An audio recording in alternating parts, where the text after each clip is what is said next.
Bonjour, lors de la dernière leçon, nous avons fini d'étudier cette leçon, deuxième leçon du deuxième chapitre, concernant les maladies. Et nous avons vu les comportements individuels et collectifs à avoir face à une maladie, face à une épidémie, pour éviter de la propager, pour éviter soi-même de tomber malade. Vous notez à la suite du cours, en rouge, grand 3, comportements individuels et collectifs face aux épidémies. Alors pour les comportements individuels, je ne reviendrai pas dessus puisqu'on les a déjà étudiés en classe. Il suffit de noter à la suite de la leçon, face à une épidémie, virgule, voire à une maladie, virgule, les comportements individuels à adopter sont simples, point. Ce sont ceux qui, de point à la ligne intégrée, soit nous éviter d'être en contact avec le micro-organisme pathogène, point, c'est le cas de la quarantaine, de rester chez soi quand on est malade et contagieux, d'éviter le contact avec des éléments publics, comme par exemple les rampes d'escalier, enfin ce que j'en dis moi.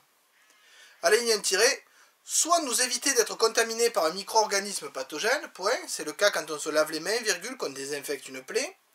À la ligne tirée, soit apprendre à notre corps à se défendre contre un micro-organisme connu, virgule, c'est le cas de la vaccination, point.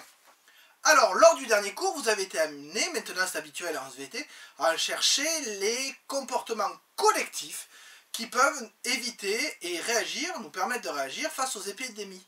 Donc vous aviez fait des recherches, notamment sur les lois liées à la santé, et vous avez vu que celles-ci sont de différents ordres. Effectivement, elles peuvent soit nous prévenir contre les maladies, par exemple quand elles obligent à l'asepsie dans des lieux publics, comme les hôpitaux ou les collèges, mais elles peuvent aussi obliger, c'est une obligation légale, les parents à faire vacciner leurs enfants contre des maladies comme la diphtérie, la poliomyélite et le tétanos. Et oui, c'est une obligation légale pour faire disparaître ces maladies. Je fais remarquer d'ailleurs que quand une maladie a disparu, le vaccin n'est plus obligatoire. Et oui, il y en a quelques-uns qui ont disparu comme ça alors qu'ils étaient obligatoires encore il y a peu.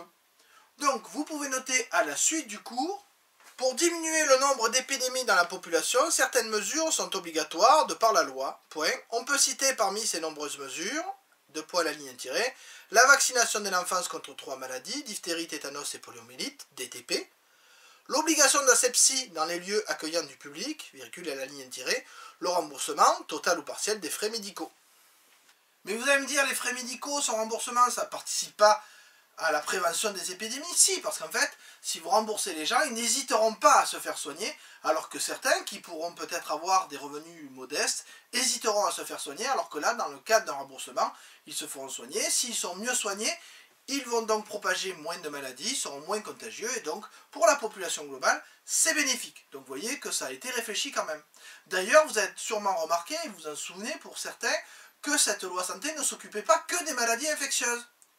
Vous n'en souvenez pas? Bon, regardez la vidéo qui suit, elle va vous rafraîchir la mémoire.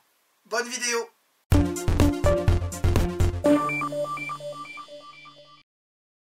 La loi sur la santé de Marisol Touraine, c'est un marathon parlementaire avec plus de 3000 amendements au total, qui a commencé à l'Assemblée il y a 8 mois, en avril, et qui doit se conclure à la fin de l'année. Dans cette loi, une mesure phare, le tiers payant pour tous, combattu par de nombreux médecins. On y trouve aussi plein d'autres mesures très concrètes.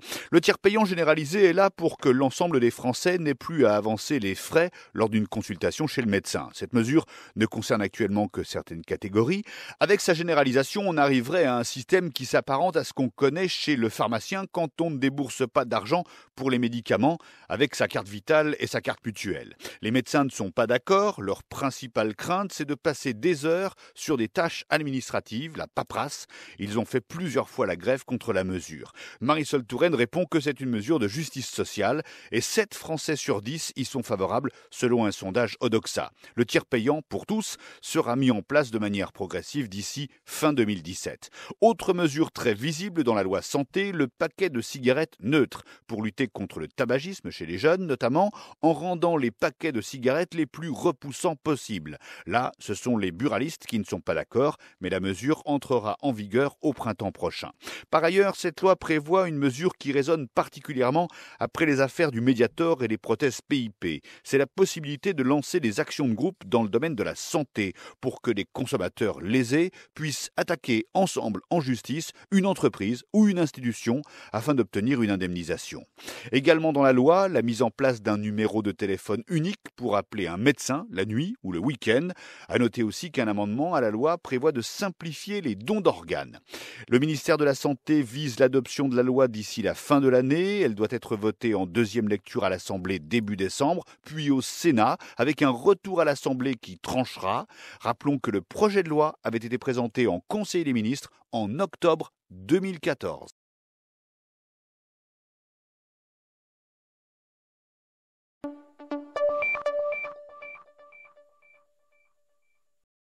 Effectivement, la loi Santé Marisol Touraine, du nom de la personne qui a porté cette loi, s'occupe aussi de l'alcool, du tabac, des drogues, donc de la santé en général, et pas que des maladies liées à des micro-organismes pathogènes. Alors pour tous ces autres aspects de la santé, c'est ce que nous étudierons lors du prochain cours. Sur ce, à bientôt!